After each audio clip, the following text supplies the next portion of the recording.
بالله من الشيطان الرجيم. بسم الله الرحمن الرحيم. إن الذين يكنزون الذهب والفضة ولا ينفقونها في سبيل الله فبشرهم بعذاب أليم يوم يحمى عليها في نار جهنم فتكوى بها جباههم وجنوبهم وجلودهم هذا ما كنتم لأنفسكم فذوقوا ما كنتم تكنزون. Para bapak, ibu, jamaah salat zuhur, Perum PPS yang berbahagia, wabil khusus yang sama-sama kita muliakan, kita hormati Bapak Dirut kita, Bapak Dr. Haji Ali Supardan MSc. Semoga Allah Subhanahu wa Ta'ala memanjangkan umur beliau, amin. Sehatkan badannya, jelaskan rezekinya. Direktur yang lain yang mungkin tidak saya sebutkan, Pak Indro yang saya hormati, para Bapak Ibu sekalian. Alhamdulillah pada siang hari ini Allah Subhanahu wa Ta'ala masih berkenan memberikan nikmat karunia kepada kita, nikmat sehat walafiat, nikmat panjang umur, nikmat iman dan Islam, sehingga dengan izin Allah Subhanahu wa Ta'ala kita baru saja menyelesaikan satu kewajiban kita, melaksanakan salat fardu zuhur secara berjamaah. Semoga pada hari yang ke-25 ini Allah Subhanahu wa Ta'ala berkenan menerima semua amal ibadah kita, puasa kita, tarawih kita, tadarrus, kemudian sedekah, duha, tahajud dan semua amal ibadah yang lain diterima oleh Allah Subhanahu wa Ta'ala dilipat gandakan dengan lipat ganda yang unlimited alias unlimited. Para Bapak Ibu sekalian, di penghujung akhir Ramadan yang kurang lebih 5 hari lagi, Allah Subhanahu wa Ta'ala senantiasa mengingatkan kepada kita bahwasanya ada kewajiban kita yang tidak boleh kita lalaikan. Di penghujung akhir Ramadan, Allah Subhanahu wa Ta'ala mewajibkan kepada kita untuk mengeluarkan zakat, terutama zakat fitrah dan zakat mal. Para Bapak Ibu sekalian, wajib zakat fitrah itu muncul ketika datang bulan suci Ramadan.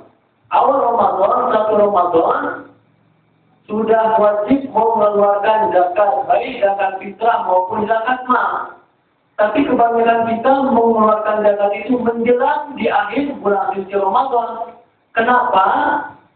Karena lebih ditunjukkan untuk memenuhi kebutuhan kaum duafa, fakir miskin. Karena menjelang akhir Ramadan, semua kita bergembira menyambut datangnya hari raya Idul Fitri. Makanya tak heran kalau tiap malam tuh di malam ke-20 sampai malam 30, tarawih pada pindah.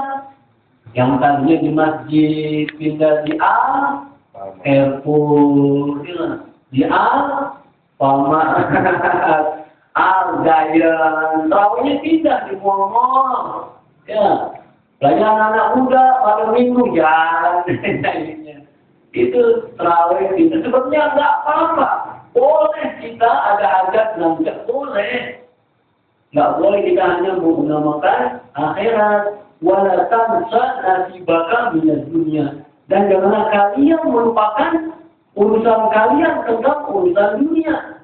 Nggak boleh akhirat doang, dunia juga harus kita pikirkan. Kita kalau ada hajat belanja malam-malam boleh, tapi jangan lupa pulang belanja taraweh di rumah, ajak istri, mah taraweh, ajak anak, ayo nak, ayo deh taraweh bersama-sama. Jangan sampai lewat kesempatan kapan lagi Ramadan, taraweh cuma ada di bulan suci Ramadan. Bulan lain nggak ada. Begitu kalau Bapak Ibu sekalian. Nah, kewajiban zakat, terutama zakat fitrah. Kenapa zakat fitrah? Karena semua amalan ibadah yang kita kerjakan selama bulan suci Ramadan, kita tiap malam tarawih, tendang sungging, yang 11, yang 23, yang rajin tahajud, yang rajin tadarus Quran, rajin duha, rajin amalan lain. Itu semua amal ibadah kita selama bulan suci Ramadan menggantung di antara langit dan bumi. Ya namanya menggantung, ke atas enggak, ke bawah enggak. Dibilang ke bawah, diinjak enggak, ke atas juga enggak, menggantung.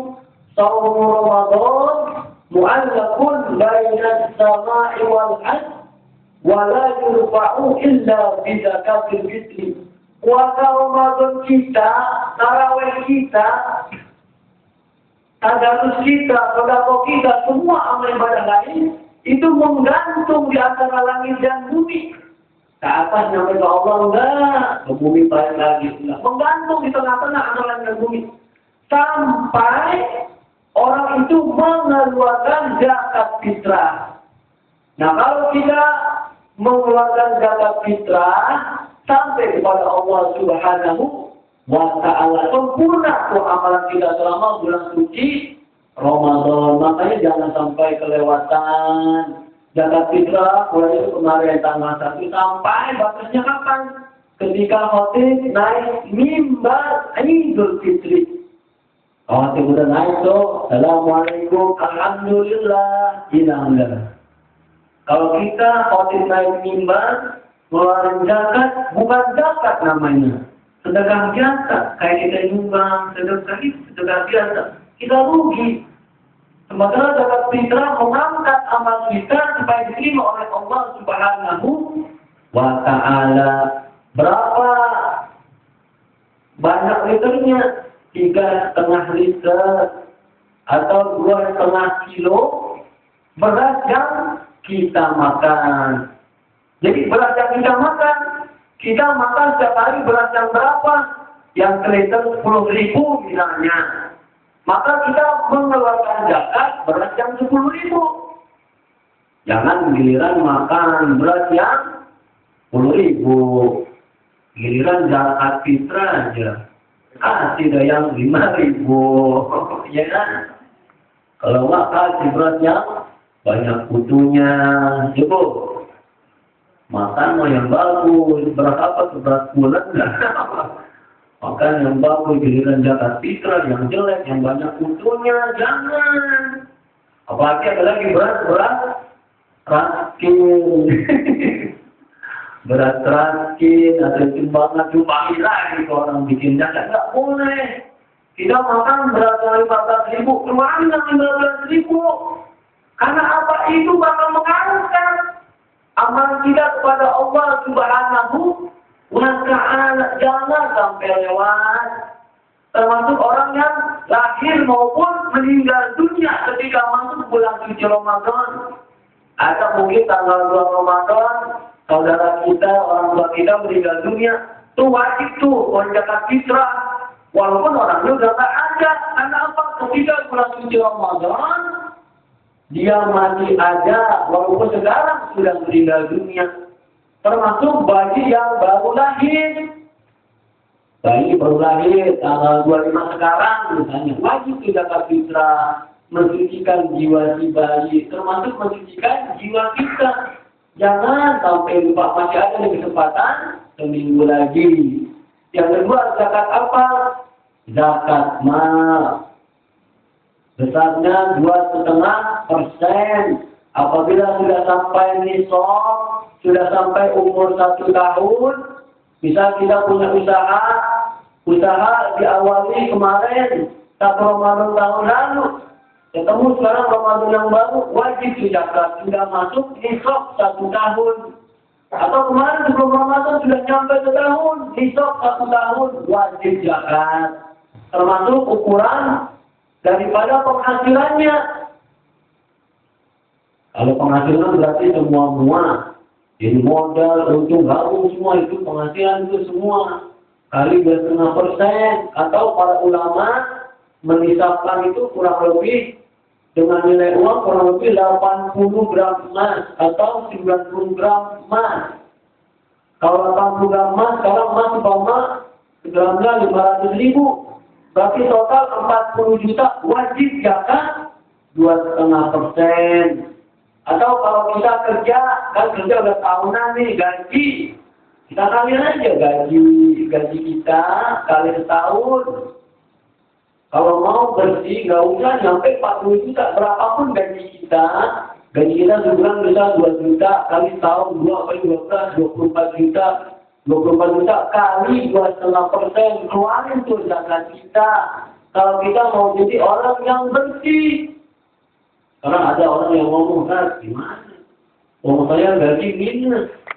Utangnya banyak. Gaji baju, ya, kartu kredit 100.000, bayar listrik, telepon 100.000, buat ongkos selama ini habis ini. Gimana zakat? Kalau mau bersih, keluarin tuh zakat. Kita jangan mementingkan diri sendiri. Kalau mementingkan diri sendiri, ya mana ada cukupnya, minus mulu. Berarti kita orang golim, orang golim. Orang golim kalau apa? Jadi bukan mengeluarkan zakat, malah menerima zakat. Apa itu inilah korban perasaan. Kita jadi kaum duafa. Yang bagus walaupun kita duafa, kita kuatin zakat. Jadi Allah angkat derajat kita. Jadi kaum agnia, kaum yang kaya. Kan begitu. Jangan sampai. Atau mungkin kali gaji gede. Sebulan 10 juta, 20 juta, 30 juta, kumpulin di tabungan, kumpulin bawa kasur, bawa tanah, di bambu, di mana, sayang tuh. Kagak mau manjakan mal buat 2,5%. Kalau ngapain zakat, capek-capek kerja, tiap hari berangkat pagi, pulang sore. Belum kerja, kadang-kadang ngomelin mulu, mematakan, begitu capek kerja. Ya kan? Bilang perlu pakai zakat, nggak usah, zakat fitrah dong, jangan sia-sia amalan kita. Keluarin zakat 2,5%. Bapak Ibu, kalau 1 juta aja 2,5% paling 25.000. 2,5 per 100 kali 1 juta, berarti kan sisa 10.000. 25.000 hanya 1 juta 25.000. Berarti kalau 40 juta kali 40 paling juta. Apa sih arti 1 juta dibanding 40 juta? Saudara, Allah Subhanahu wa Ta'ala mengancam kita. Berkata Allah Subhanahu wa Ta'ala, innal ladzina yaknizuna adz-dzahaba wal fiddata, sesungguhnya orang-orang yang menyimpan, menyayangi, dieman-eman, disayang-sayang, dialem-alem tuh, disimpan tuh harta tuh. Simpan di bawah kasur, simpan di bawah lemari, simpan bawah tanah, simpan tabungan. Atau orang yang pintar simpan hartanya ditaruh di rekening istrinya, rekening adiknya, rekening anaknya, rekening saudaranya, biar tak kena zakat. Baik Allah Maha tahu. Itu duit ente, duit kita. Orang yang sayang, eman-eman menyimpan harta bendanya, termasuk emas, perak, duit, sebagainya. Wala yudhikuna habisa tidak mau warin zakat mal 2,5%. Fabashirhum bi'adzabin alim, kata Allah, kasih Muhammad mereka tuh kabar gembira. Apa kabar gembiranya? Bi'adzabin alim, dengan azab yang pedih. Bapak Ibu, kita dietik oleh Allah. Orang kan kalau dikasih kabar gembira, kabar yang enak. Masuk surga, kabar gembira. Temu bidadari, kabar gembira. Amal ibadah dilipat gandakan, kabar gembira. Bertemu Allah, para nabi, kabar gembira. Ini kabar gembiranya kok dikasih aja, diejek oleh Allah Subhanahu wa Ta'ala. Orang yang kagak mau ngeluarin zakat fitrah, zakat mal. Yauma yuhma 'alaiha, kata Allah pada hari itu dijadikan harta yang kita sayangi. Dulu hidup di dunia, penghasilan gede, lebih dari 40 juta, padahal udah setahun tuh. Atau mungkin kita tiba-tiba dapat hadiah senilai lebih dari 40 juta, wajib langsung zakat 2,5% walaupun belum berumur 1 tahun. Kali tiba-tiba nih, Pak Endro misalnya, wah dapat hadiah, belum gitu kan. Kayak Pak Dirut bilang tadi, untung beliau. Wah, dapat alfat, miliaran tuh. Kalau dapat duit miliaran, zakat langsung walaupun belum setahun, zakat 2,5% keluarin. Itu kalau kita sayang-sayang, itu harta Yang kita sayang-sayangi, kita eman-eman, kita simpan di bawah kasur, bawah lemari, di tabungan, di anak, di adik, di istri, di orang lain. Kita simpan biar tak kena zakat. Padahal kena zakat Allah Maha tahu. Nanti Allah jadikan harta itu menjadi kalung. Dikalungkan ke leher kita. Itu kalung direndam di dasar api neraka. Setelah meleleh, setelah panas, dikalungkan ke leher kita. Alhamdulillah, Bapak Ibu, api neraka, tahu panasnya api neraka. Ini panas seluruh dunia. Paling gede kan panas pabrik, ya kan? Itu ribuan derajat Celcius. Tambah lagi panas, letusan gunung Merapi. Dulu Krakatau meletus, panasnya bukan main. Gunung-gunung lain meletus kemarin Mbak Marijan tuh. Gunung meletus, panas bukan main. Kena apa? Letus gembel, ya kan? Baru kena kepretan anginnya aja mati. Itu baru kepretan. Letus gembel itu gunung dunia. Seluruh dunia kumpulin panasnya, panasan letusan gunung Merapi, panas pabrik, semua panas kumpulin. Itu baru 1% panasnya api neraka jahanam Allah Subhanahu wa Ta'ala. Saudara, dulu Nabi Adam ketika diciptakan tuh Allah ngetes Nabi Adam. Nabi Adam suruh bikin masakan. Kata Nabi Adam, dengan apa saya memasak? Pakai api. Minta api, ngomong ke Jibril, minta api pada Allah Subhanahu wa Ta'ala. Saya mau memasak makanan. Kata Jibril, wahai Adam, berapa banyak api yang kamu butuhkan? Nggak gede sih. Ya paling sebesar seekor semut. Oh gitu, baik. Minta sama Allah dikasih. Panas api neraka buat masak sebesar seekor semut. Ketika diberi panas api neraka sebesar seekor semut, ditaruh di atas dunia, hancur luluh lantai dunia. Itu baru seekor semut. Api seekor semut. Gimana nanti api nerakanya Allah Subhanahu wa Ta'ala yang 100%? Yang harta kita tuh kalau kita sayang-sayang direndam, dikalungin ke leher kita. Subhanallah, Bapak Ibu, kita tunjuk rokok aja. Tunjuk rokok. Coba tangan kita tunjuk pakai rokok tuh. Panas bukan main. Lecet. Anak-anak main korek. Tentunya ditiup bukan koreknya. Coba tempelin ke kulit. Kalau terkelupas kulit kita, itu baru gak seberapa. Gimana dibandingkan dengan ajab Allah Subhanahu wa Ta'ala? Nah itu nanti harta benda kita yang kita sayang-sayang dijadikan kalung, dikalungkan ke leher kita. Kemudian patuh wa biha jibahuhum, disetrika jidat kita. Subhanallah, jidat kita di dunia aja nih sayang nih. Ini jidat simbol. Betul nggak Bapak Ibu? Jidat simbol, nggak percaya, coba kita sama dengan kerja nih, kita kompak panas gitu. Kita kompak marah nggak? Marah, kepala kita dilepas, marah nggak? Marah simbol. Iya kan? Ini wajah simbol. Coba nggak percaya, kalau orang dibunuh, palanya dibuang, kenal nggak? Kenal nggak? Kalau kenal ini mayatnya apa nih? Palanya nggak ada. Kan bahwa itu jidat simbol, bukannya simbol. Ya kan? Orang, makanya kan orang sering bilang tuh, orang nyari muka. Ya kan? Kenapa nyari muka? Kalau punya muka, nyari muka. Kenapa nggak nyari kaki, nyari tangan? Kan gitu, orang nyari muka aja kerjaan, nyari muka. Ya kan? Nah nanti tuh, kata kita, kalau kita yang muka kita disetrika oleh Allah Subhanahu wa Ta'ala. Na'udzubillah. Di dunia kita dihormati, boleh.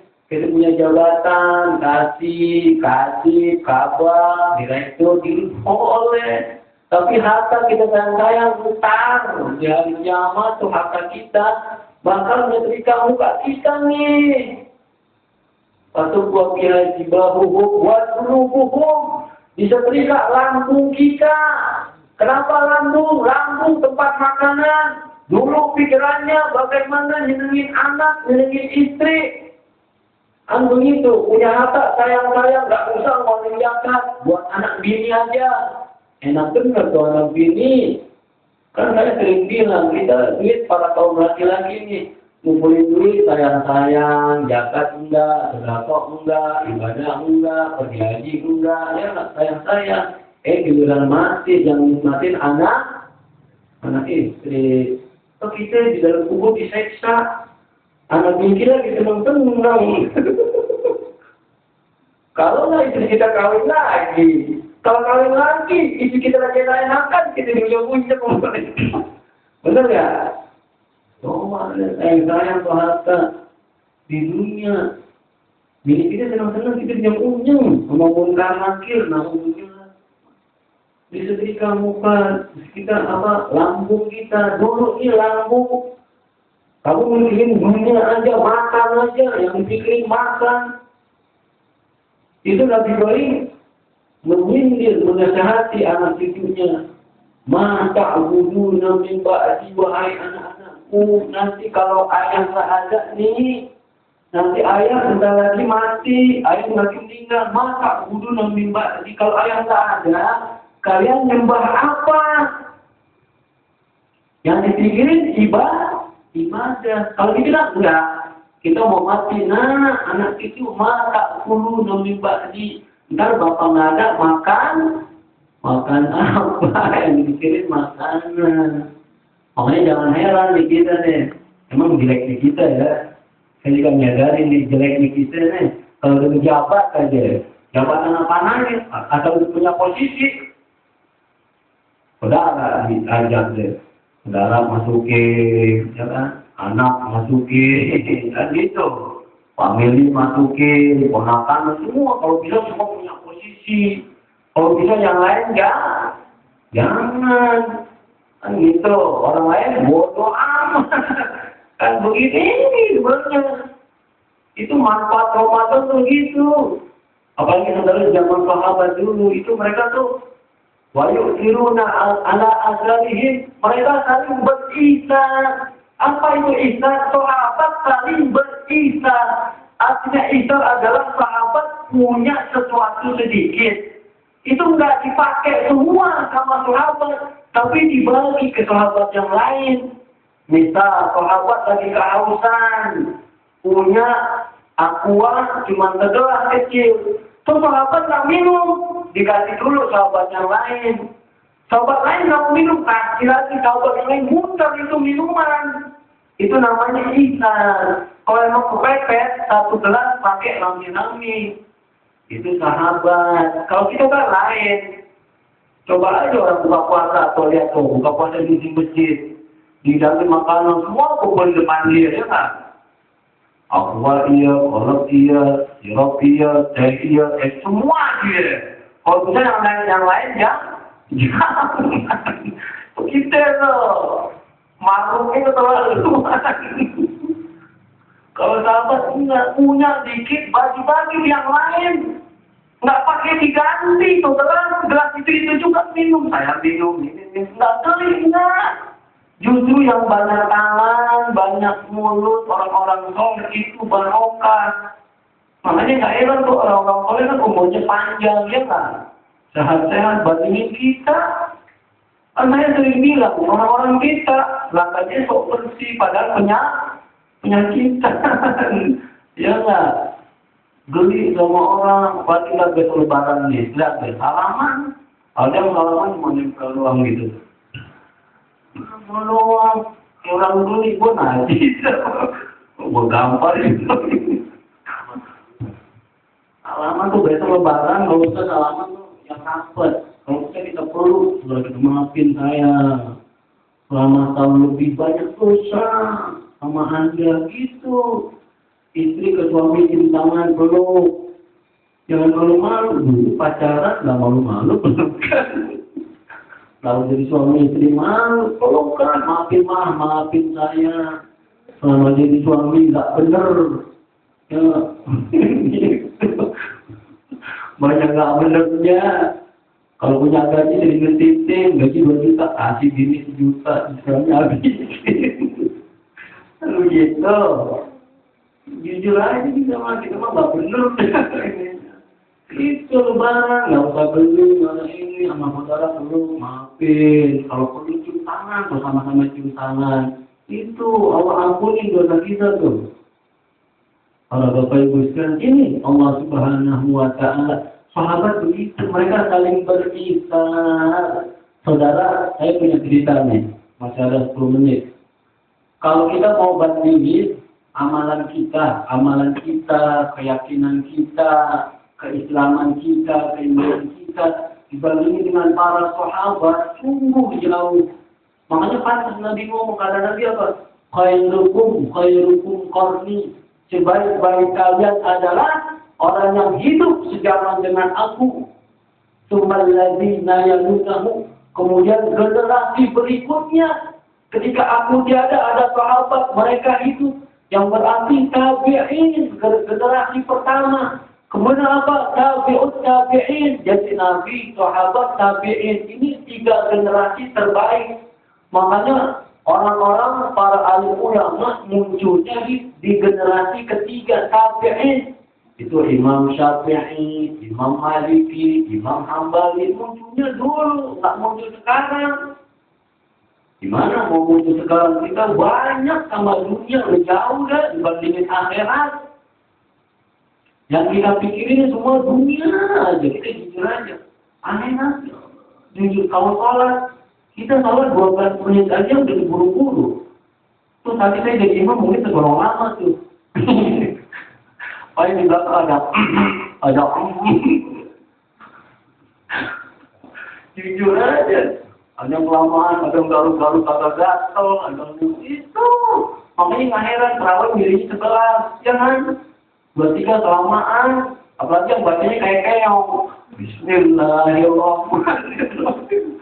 Dan kalau di belakang udah, wah amin, amin marah.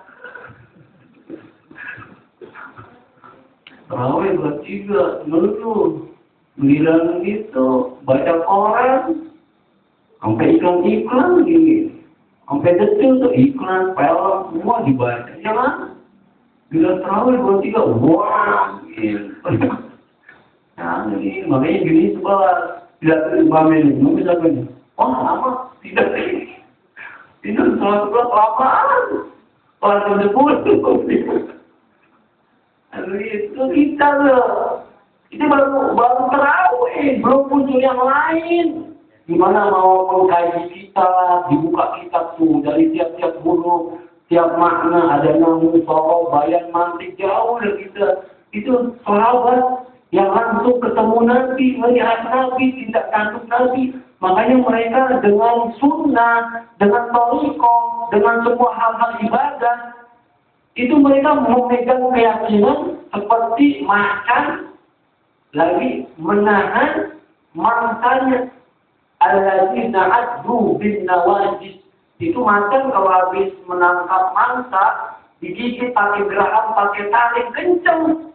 Sampai-sampai binatang lain nggak bisa merampas itu daging hewan mangsanya. Kenapa? Saking begitu kokohnya, sahabat begitu. Saudara, Nabi pernah ngomong, kata Nabi, "Lau kuntu lil ummati khalilan, lattakhadtu Abu Bakr khalilan." Seandainya nih dari umatku ada pantas, ada orang yang pantas, kujadikan kekasih, kujadikan orang kepercayaan, kujadikan sebagai tangan kananku. Kata Nabi, "Lattakhadtu Abu Bakr khalilan." Niscaya akan aku pilih Abu Bakar menjadi kekasihku. Bagaimana enggak Abu Bakar dites sama Nabi, saudara? Nabi ngetes semua sahabat, dikumpulin semua sahabat. Nabi ngomong, "Bu'istu li'aqlat." Wahai sahabat, saya ini Nabi, saya ini Rasul Muhammad bin Abdullah bin Abdillah diutus oleh Allah buat membunuh engkau. Nabi ngomong gitu. Apa dia bilang? Kadzab, bohong kau hai Muhammad. Apa izin kau diutus buat bunuh saya? Ngomong lagi ke sahabat lain. Dibilang tuh, gua itu Abdullah, saya diutus buat bunuh lo. Wah, kadzab, bohong kau. Dites semua sahabat. Sampai terakhir Sayyidina Abu Bakar dites, wahai Abu Bakar, gua itu di Abdullah, saya diutus buat bunuh engkau. Kata Abu Bakar apa? Sodaka, benar.